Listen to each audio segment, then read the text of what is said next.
आपको कभी लगा है कि बच्चों की परवरिश आजकल किसी करण जौहर की फिल्म जैसी हो गई है? बाहर से चमक धमक, पर अंदर ड्रामा ही ड्रामा। जैसे कभी बच्चे कहेंगे मुझे अकेला छोड़ दो, और अगले पल मम्मा गोदी में लो, और पापा वो तो बस सिचुएशन देखकर कभी शाहरुख की तरह डॉन बनते हैं तो कभी संजय दत्त की तरह मुन्ना भाई। तो चलिए दोस्तों, आज इसी पेरेंटिंग के रोलर कोस्टर सफर को आसान बनाते हैं इस किताब के जरिए। नमस्ते दोस्तों, मैं समरीवाली आप सभी का दिल से स्वागत करती हूँ।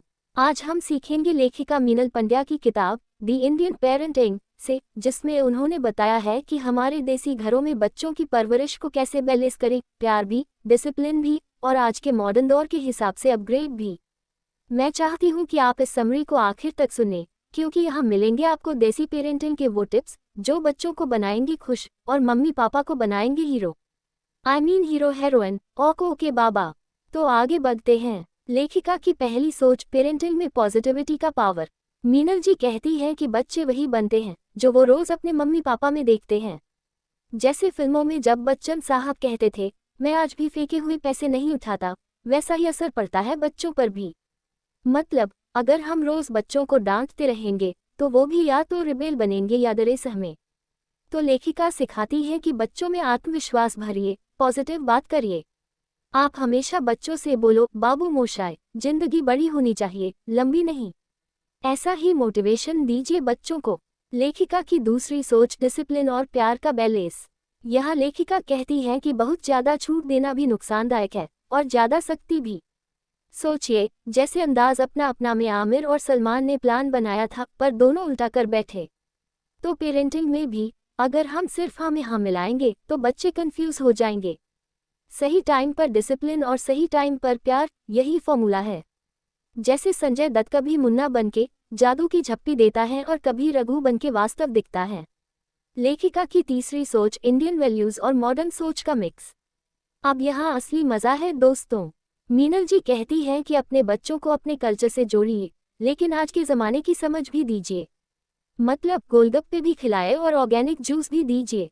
जैसे धोनी ओल्ड स्टाइल क्रिकेट खेलते हैं पर मॉडर्न तकनीक भी अपनाते हैं, वैसे ही बच्चों में ट्रेडिशन और ट्रेंड दोनों डालना जरूरी है। क्योंकि जब बच्चा बोले मम्मा मैं गरबा भी करूंगा और रोबोटिक्स भी सीखूंगा, तब समझिए आप जीत गए। और हाँ, क्या पता आगे जैक वो रोबोट से गरबा करवा दे। बात समझ गए ना? लेखिका की चौथी सोच, बच्चों के साथ खुली बातचीत। अब यहाँ सोचिए दोस्तों, क्या कभी आपने बच्चों से खुलकर बात की, या फिर वही पुराना डायलॉग चलता है बड़े होकर समझोगे। लेखिका कहती है कि बच्चे छोटे हों या बड़े, उनसे बातें करिए, उनकी फीलिंग समझिए। जैसे लगान में आमिर ने सब गांव वालों से खुलकर प्लान बनाया था, वैसा ही टीम वर्क अपने घर में करिए।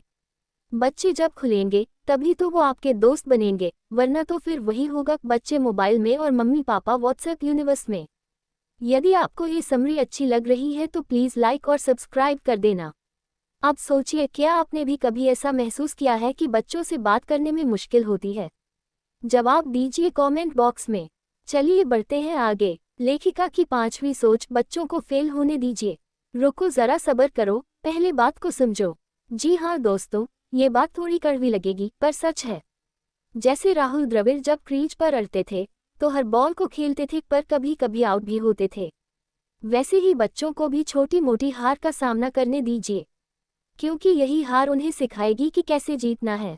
मतलब बच्चों को स्पाइडरमैन बनाए, जो गिरते भी हैं पर फिर उठते हैं और बोलते हैं with great power comes great responsibility. तो दोस्तों, मीनल पंड्या जी की यह किताब सिखाती है कि बच्चों की परवरिश एक मसाला मूवी की तरह है, जहां रोमांस है, ड्रामा है, कॉमेडी है और थोड़ा सा एक्शन भी। बस फर्क इतना है कि यहाँ डायरेक्टर आप हैं, लेकिन बच्चे को हीरो की तरह एक्सप्रेस होने दो। बच्चों को प्यार दीजिए, थोड़ा अनुशासन सिखाए, अपने कल्चर से जोड़िए और उनकी फीलिंग्स को समझिए, और देखिए कैसे आपके घर का माहौल बन जाता है डीडीएलजे का फिनाले सीन, जा सिमरन जी ले अपनी जिंदगी। अगर समरी पसंद आए हो तो ज़रूर लाइक, शेयर और सब्सक्राइब करिए।